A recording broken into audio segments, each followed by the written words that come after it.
వాస్తవానికి క్రిందటిసారి తెలంగాణలో జరిగింది. అప్పుడు మనకు ప్రాబ్లం లేదు. 1, 2 బంకులోళ్ళు చిన్న అవును, హడావిడి తక్కువ. చేశారు. వెంటనే సెటరేట్ అయిపోయింది.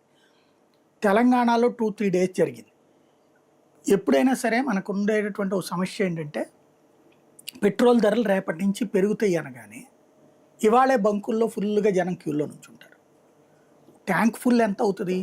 మ్యాక్సిమం ఒక 5 లీటర్లు 10 లీటర్లు అవుతుంది. కానీ ఆ 5 రూపాయలకు కూడా మనం ఎందుకులే అని రేపు చేసి కొట్టించుకుందాంలే అని కాకుండా బారులు క్యూలో ఉండైనా తీసుకునేటటువంటి మనస్తత్వం సహజ సిద్ధమైన మన మనస్తత్వం. అదే రేటు తగ్గుతుంది 2 రూపాయలు అన్నారనుకోండి, బంకులన్నీ ఖాళీ అయిపోతాయి. ఒక్కడు కూడా కొండ రేపు పోయించుకుందాంలే అనుకుంటారు. ఇది మన సహజ సిద్ధమైన లక్షణం. అట్లాంటి ఒక సిచ్యుయేషన్ని ఇక్కడ క్యాష్ చేసుకునేటటువంటి పరిస్థితులు జరుగుతున్నాయి. ఎంతసేపటికి ప్రభుత్వము మేము కఠినంగా వ్యవహరిస్తున్నాం, తీవ్రంగా పరిగణిస్తున్నాం, చంద్రబాబు గారే స్వయంగా రంగంలోకి దిగేశారంటే 3 రోజుల నుంచి ఆయన స్వయంగా రంగంలోకి దిగారు. కానీ ఎందుకు పరిష్కారం కావటం లేదు అంటే కంట్రోల్ మన చేతిలో నుంచి తప్పిపోతోంది. గ్యాస్కి సంబంధించి సంక్షోభం వచ్చింది. అప్పుడు గుర్తుంది కదా, గ్యాస్ వరుసనే పేపర్లలో, వార్తలలో, నోటితో మాటలలో గ్యాస్ సంక్షోభం కంట్రోల్ అయిపోయింది. ప్రస్తుతానికి నేను ఆ రోజున కూడా ప్రస్తావించా. ఆన్లైన్ బుకింగు, డైరెక్ట్ బుకింగులకి ఏ ప్రాబ్లము రాకుండా చూడమని కేంద్రం ఆదేశించింది కాబట్టి అది ఆటోమేటిక్గా జరుగుతుంది. కేంద్రం ఆదేశించింది కాబట్టి ఎవరికి సంక్షోభం వస్తుంది? రోడ్లు పక్కల బండ్లు పెట్టుకునేటటువంటి వాళ్ళు, టీ స్టాల్స్ వాళ్ళు, ఇట్లాంటిది. ఎందుకంటే ఒక గ్యాస్ బండ కమర్షియల్గా మనకు ఉంటే కనుక 1, 2, 3 ఇస్తారు కానీ 30, 50 ఇవ్వరు కదా. అవన్నీ ఓ రకంగా బ్లాక్లోనే వెళ్తున్నాయి. 4-5 కనెక్షన్స్ 10 కనెక్షన్స్ తీసుకుని ఆ పేర్లతో తీసుకున్నాయి నడుస్తున్నాయి. కాబట్టి వాళ్ళకి తగ్గితే వాళ్ళ వలన కనబడే ఇంపాక్ట్ ఎక్కువ ఉంటుంది సమాజంలో. ఇంటి వాళ్ళకి కంటే కూడా ఆ ఇంపాక్ట్ ఎక్కువ ఉంటుంది అన్నది ఇంతకుముందే మాట్లాడుకున్నాం. అయితే ఈ రోజు వరకు ఆ గ్యాస్ సంక్షోభం పరిష్కారమైందన్నది పేపర్లలోనే. వ్యక్తులకి సంబంధించి ఇవాళైనా మీరు గబక్కన గ్యాస్ బండ కావాలంటే అదనంగా 500 నుంచి 1000 రూపాయలు వసూలు చేస్తున్నారు. 2000 నుంచి 3000 వసూలు చేస్తున్నారు. ఒరిజినల్ బండ ఎంత? 1100. 1100 బండ 3000 రూపాయలు వసూలు చేస్తున్నారంటే ఎవరు తింటున్నారు ఇది? పోనీ గ్యాస్ కొరతే నిజం అనుకోండి. గ్యాస్ కొరత నిజమైతే మరి ఆ డబ్బులకి ఎట్ట వస్తుంది గ్యాసు? అంటే అక్కడ జరుగుతున్న దాన్ని ఎందుకు పసిగట్టలేకపోతున్నారు? ఇక్కడ తెలుగుదేశం కార్యకర్త గ్రౌండ్లోనే ఉంటాడు, 1,000,000 మందికి పైగా సభ్యత్వం ఉంది. జనసేన కార్యకర్త గ్రౌండ్ లెవెల్లోనే ఉంటాడు, 20 లక్షల మందికి పైగా సభ్యత్వం ఉంది. భారతీయ జనతా పార్టీ కార్యకర్త గ్రౌండ్ లెవెల్లోనే ఉంటాడు, 15 లక్షలకు పైగా సభ్యత్వం ఉంది. అంటే దగ్గరగా 1,500,000కి పైగా వాళ్ళ దగ్గరే ఉన్నారు. ఎందుకని వాళ్ళ నుంచి ఫీడ్బ్యాక్ తీసుకోవట్లేదా? లేదు. ఇంటెలిజెన్స్ డిపార్ట్మెంట్ ఏమైంది? స్పెషల్ బ్రాంచ్ డిపార్ట్మెంట్ ఏమైంది? పబ్లిక్ ఫీడ్బ్యాక్ ఏమైంది? సోషల్ మీడియాను చూసిన అర్థమైపోతుంది కదా ఏం జరుగుతుంది అన్నది. స్టిల్ నౌ గ్యాస్ బండ 2,000 రూపాయలకి తక్కువ రావట్లేదు. ఆన్లైన్లో డైరెక్ట్గా బుక్ చేసుకున్న వాళ్ళకి మామూలు రేటుకే వస్తుంది. కానీ మిగతాది ఇది నడుస్తూనే ఉంది. ఇది నెంబర్ 1. అంటే అక్కడ ప్రభుత్వ చేతకానితనం మీడియా ద్వారా కవరేజ్ చేసుకుంటున్నటువంటి లక్షణం ఇప్పుడు 2వ వర్గానికి ఉపయోగపడింది. పెట్రోల్, డీజిల్ ఎవడేం పీకుతాళ్లే అనే ధైర్యం వచ్చింది. వాస్తవంగా ప్రభుత్వ పాలన అనేది ఒక నిరంతరమైనటువంటి ప్రక్రియ. ఇది ఇవాళ పడుకుందాం, రేపు లెగుద్దాం, ఎల్లుండి చూద్దాం అనేటటువంటిది కాదు. ఇది నిరంతర ప్రక్రియ. సాగిపోతున్నంతసేపు నా ఘనత అని చెప్పుకుంటున్నప్పుడు, అలా చెప్పుకోకపోతే ఇదంతా నిరంతర ప్రక్రియ అనుకుంటే బాగానే ఉండదు. నా ఘనత అని సక్సెస్ఫుల్ అంతా నా ఘనత, ఫెయిల్యూర్ అయినప్పుడు ఎవరి మీద ఏలెత్తి చూపెడదాం అనుకున్నప్పుడే ప్రాబ్లం.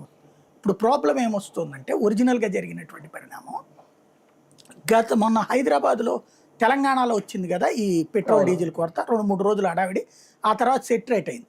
ఆ టైంలో నుంచి మన రాష్ట్రంలో కూడా అతి ముందు జాగ్రత్త తీసుకున్నాను. ఈ అతి ముందు జాగ్రత్త ఏంటంటే బాటిళ్లలో కానీ డబ్బాల్లో కానీ పెట్రోల్ డీజిల్ పోయొద్దు అనేటటువంటిది.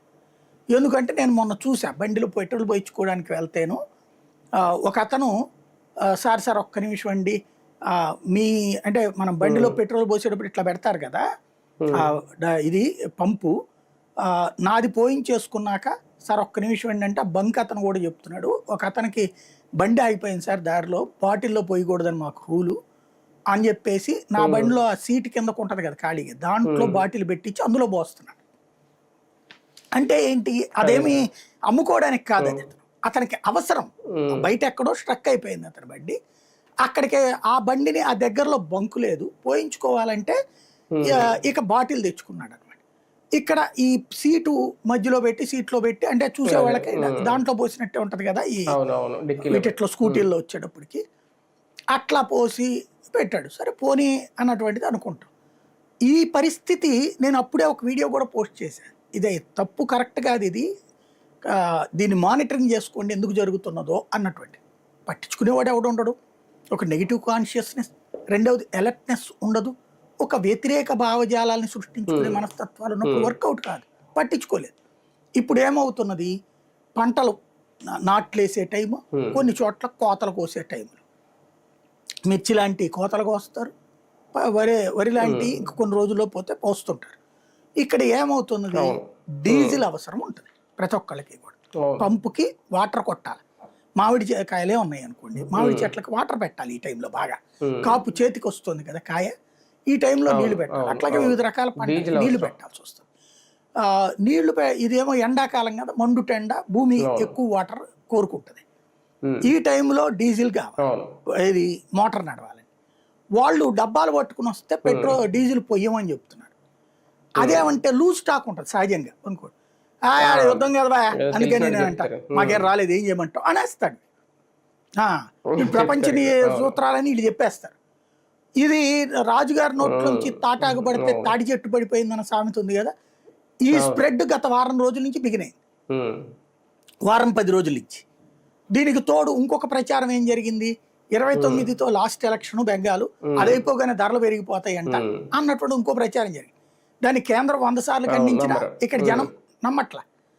ఈ రెండిటి ప్రచారపు ఇంపాక్ట్ ఏమైపోతుంది, రేపు పెట్రోల్ ఆగిపోతుందేమో, యుద్ధం అయిపోయింది, రేపు పొద్దున 29 ఎలక్షన్ అయిపోతే పెట్రోల్ దొరకదేమో, లేకపోతే రేట్లు పెరిగేస్తాయేమో, అదే 25 రూపాయలు పెరుగుతాయి, 18 రూపాయలు పెరిగిపోతుంది, ఇవి కూడా ప్రచారం జరిగిపోతున్నాయి. దీంతో ఎవరి కాళ్ళు డబ్బాల్లో పట్టించుకోవడం బిగించేశారు, చాటుగా పట్టించుకోవడం బిగించేశారు, ఈ రాత్రి పూట్ల పట్టించుకోవడం బిగించేశారు. దాంతో అక్కడ ఖాళీ అయిపోతుంది, ప్యానిక్ బయింగ్ ఇక్కడ. దీనికి తోడు సందట్లో సడేమి అని సాధారణంగా మనం చిల్లర కొట్లు, ఇళ్ళ దగ్గర చిల్లర కొట్లకి వెళ్ళినప్పుడు రాసుకో ఖాతా అని చెప్తుంటాం. అట్లాగే పెట్రోల్ బంకులోళ్ళు కూడా ఆ సదరు హెచ్పిసిఎల్లా బీపీసీఎల్లా వాళ్ళని రాసుకొని ఆయన అని చెప్తుంటారు. 3 ట్యాంకర్లకు 1 ట్యాంకర్ డబ్బులు ఇస్తుంటారు, 2 ట్యాంకర్లు పెండింగ్ ఉంటుంది. ఇప్పుడు వాళ్ళు ఏం చేశారంటే, వాళ్ళకి డబ్బులు ఎక్కడి నుంచి వస్తాయి, నోట్లు ముద్రించరు కదా వాళ్ళు కూడా, వాళ్ళకి ఇప్పుడు రేట్లు పెరిగిపోయినాయి. ఇప్పుడు చెప్పే 18 రూపాయలు పెట్రోల్కి 25 రూపాయల డీజిల్కి ఎక్కువ పడుతోంది వాళ్ళకి. ఆ డబ్బులకి వాళ్ళకి ఎక్కడి నుంచి పట్టుకొస్తారు, కాబట్టి వాళ్ళు మీకు ఎక్కువ క్రెడిట్ లైన్ ఇవ్వలేము అని చెప్తున్నారు. ఇక్కడ ఏమైంది, ఒక ట్యాంక్ ఒక ఇది వస్తే పెట్రోల్ ట్యాంకరు 3 నుంచి 4 రోజులు పడుతుంది ఇది అవడానికి. వీడికి ఈ లోపు ఒక ట్యాంకర్ ఇవ్వడం వాడికి పెద్ద కష్టం కాదు. ఇప్పుడు ఏమైంది, రోజున్నరలోనే ట్యాంకర్ అయిపోతుంది. ఇప్పుడు రోజులోనే అయిపోతుంది, ఇవాళ అయితే అరపోట అయిపోతుంది, ఇవాళ అయితే ప్రజెంట్. ఇక్కడ వెంటనే అంటే 4 రోజుల్లో 1 ట్యాంకర్ అయ్యేది 4 రోజుల్లో 3 ట్యాంకులు అవసరం. ఈ ప్యానిక్ బయింగ్ వల్ల క్రెడిట్ ఇప్పటికే 2 ఉన్నది, ఇప్పుడు 5 అవుతున్నది. వాడు ఎందుకు ఇస్తాడు, వీళ్ళ దగ్గర డబ్బులు ఉన్నాయి, డబ్బులు కట్టేయచ్చు కదా, వీళ్ళు కట్టరు. అది బ్యాంక్ సెలవులు అందామా, ఇంకోటి అందామా. ఈ ఇంపాక్ట్ ఏమైపోతుంది, గ్యాప్ వస్తుంది. దాంతో వాళ్ళు క్రెడిట్ లైన్ ఇవ్వట్లేదు కాబట్టి మేము బంకు మూసేసి కూర్చుంటాం, ఎవరిది బాధ్యత ప్రభుత్వం చూసుకోవాలి, మేమేం చేయమంటారు అనేటటువంటిది ఒక అహంకారపూరిత ధోరణి బంకులోళ్ళది. ఆ బంకులోళ్ళ చేత చేయించాల్సినటువంటి సివిల్ సప్లైస్ డిపార్ట్మెంట్ మాకేం సంబంధం అన్నట్టు వాళ్ళు కూర్చున్నారు. ఈ నేను చెప్పిన ఇది ప్యానిక్ బయింగ్ ప్రజల తప్పు, ఆ డబ్బాల్లో పోయిపోవడం బంకులోళ్ళ తప్పు, ఈ టైంలో క్రెడిట్ వంకలు పెట్టడం కంపెనీల తప్పు. ఇవన్నిటిని నేను మానిటర్ చేస్తున్నాను, సీరియస్గా ఉన్నాను, కఠినంగా ఉన్నానని చెప్తా, గ్రౌండ్లో చేయలేకపోవడం ప్రభుత్వం తప్పు. ఈ పరిస్థితుల్ని ఒక తెలంగాణలో జరిగిన తర్వాత ఆ మధ్యన కర్ణాటకలో కూడా జరిగింది ఇట్లాంటిది. 1 రోజు 2-3 రోజులు ఇట్లాంటివి జరిగినాయి ఆ రాష్ట్రాల్లో కూడా. అది చూశాక దేశవ్యాప్తంగా ఎలర్ట్ కేంద్రం చేసిన ఫాలోఅప్ చేయకపోవడం వాళ్ళ తప్పు. ఈ అందరి తప్పు ఇవాళ ప్యానిక్ పరిస్థితి. ఇప్పుడు ఈ సిచ్యుయేషన్ సరిగ్గా ఇప్పటికిప్పుడు ఆయిల్ సప్లై ఫుల్ ఫ్లెడ్జ్డ్గా ట్యాంకులన్నీ తెచ్చిపోస్తే అవును, అవును, 3-4 అవును. రోజులకి సెట్ అవుతుంది బండి. కానీ ఒకటి సార్, ఇది ఇక్కడ ప్రస్తుతం డీలర్ కి కనబడుతున్న సీన్. స్టాకిస్ట్ కి మధ్య జరుగుతుంది. మంత్ ఎండింగ్ వచ్చేసరికి వీళ్ళు మీరు ఇందాక అన్నట్టు ఆ క్రెడిట్ లిమిట్ సంబంధించి ఇందులో ప్రభుత్వం ఎంతవరకు జోక్యం చేసుకుంటది, ఎంతవరకు ప్రభుత్వం చెప్తే అక్కడ స్టాకిస్ట్ ఉంటాడు, డీలర్ డబ్బులు పెట్టుకునే పరిస్థితి అయితే ఉండదంట బయట. ఎందుకంటే మళ్ళీ వాళ్ళకి 1వ తారీఖే ఆ లిమిట్ మళ్ళీ రెడ్యూస్ అవుతుంది. అప్పుడు ఆటోమేటిక్గా మళ్ళీ ప్యానిక్ సిచ్యువేషన్ ఉండదు, బయటకు వచ్చేస్తాం, మళ్ళీ నో స్టాక్ బోర్డులు తీసేస్తారు. కానీ ఈ వారం రోజులు పరిస్థితిని కంట్రోల్ చేయడం అనేది ప్రభుత్వం వల్ల అవుతుందా, లేదు చంద్రబాబు నాయుడు గారు ఎవరు మోసం ఇచ్చే ఆదేశాలు చేస్తున్నారు ఇక్కడ పైపైకే? నాకు అర్థం కాంది. నాకు అర్థం కాంది ఎవరు మోసం చేస్తున్నారు. డీలర్లు ఎందుకు అబద్ధాలు చెప్తున్నారు? ఇప్పుడు వాళ్ళు క్రెడిట్ ఇవ్వలేదంటే ఒక అర్థం ఉంది. ఎందుకంటే ట్యాంకులకు సంబంధించి నువ్వు 2 అడిగేవాడివి 4 అడిగితే ఎట్లా అన్నటువంటిది దానికి ఒక అర్థం ఉంది. నువ్వు లీటర్ పెట్రోల్ పోసినా 10 లీటర్లు పోసినా 50 లీటర్లు పోసినా డబ్బులు ఇవ్వకుండా నీకు పెట్రోల్ పోస్తాడు ఎవడన్నా? పోయాడు కదా. అంటే ఈ చేతిలో డబ్బులు ఉన్నప్పుడు నువ్వు కట్టడానికి ఏం రోగం? డబ్బులు కట్టేసేస్తాడు, ఇస్తాడు కదా. డబ్బులు ఎందుకు కట్టట్లేదు వీళ్ళు అంటే మనం కట్టే డబ్బులు వీళ్ళు మధ్యలో రొటేషన్ చేసుకుంటున్నారు. ఏదో రోజువారీ వడ్డీలకు ఇచ్చుకుంటున్నారా లేకపోతే ఏం చేసుకుంటున్నారు మనకు తెలియదు. లేకపోతే ఎందుకు ఇవ్వరు వీళ్ళు? వీళ్ళు ఏం చూపెడుతున్నారు? ఆన్లైన్లో మనం పే చేస్తాం కదా, ఆ డబ్బుల వరకే వాళ్ళకి చేస్తున్నారు, మిగతా రన్నింగ్ క్యాష్ని డైవర్ట్ చేస్తున్నారు. అలా చేయకపోతే ఇప్పుడు ఏ రోజు ఆ రోజు వచ్చిందండి, 2వ రోజు పొద్దున్నే బ్యాంకులో వేసేయాలి కదా డబ్బులు. వేసేస్తే నీ అకౌంట్లో ఉంటుంది కదా. కొన్ని దాచుకునే విషయం కూడా కాదు పెట్రోల్ది. ఎందుకంటే వాడు ట్యాంక్ నీకు రికార్డెడ్గానే ఉంటుంది, నీ కంపెనీ రికార్డెడ్గానే ఉంటుంది. ఇక్కడ రొటేట్ చేస్తున్నాడు ఈ డబ్బులు. ఆ రొటేషన్ కోసం చేతిలో మనీ ఆపేయడం వీళ్ళ తప్పు కదా. వాడిని అందాం వాడు క్రెడిట్ ఎందుకు పెట్టాడు, కానీ క్రెడిట్లో ఏమన్నా తగ్గించాడంటే ఇదివరకు 2 ట్యాంకర్లకు ఇచ్చేవాళ్ళు ఇప్పుడు 1 ట్యాంకర్కి ఇస్తున్నారు క్రెడిట్ అని చెప్తున్నారు. ఎందుకని? ఇదివరకు అట్లా ఎందుకు ఇచ్చాడంటే నీకు టైం తీసుకుంటోంది కొనుగోలు చేయడానికి. సప్లై ఆడు చేసేస్తున్నాడు, వాడి దగ్గర ఉంది కదా అని. కానీ వీళ్ళు అమ్మడానికి టైం తీసుకుంటుంది. 3 రోజులకో 4 రోజులకో ట్యాంకర్ అవుతుంది. 20,000 లీటర్లు 30,000 లీటర్లు అవి ఉంటాయి ఒక్కొక్క మనకి బంకులో కింద భూమిలో పాతుతారు కదా. చిన్న దాంట్లో అయితే 10,000 ఉంటుంది, పెద్ద దాంట్లో 20,000-30,000, ఇంకా పెద్ద అయితే 3-4 ట్యాంకర్లు కూడా ఉంటాయి. అంతంత ఉన్నప్పుడు నీకు ప్రాబ్లం ఏంటి? ఇదివరకు ఇచ్చేసేవాడు, ఇప్పుడు నువ్వు అమ్ముతున్నావు.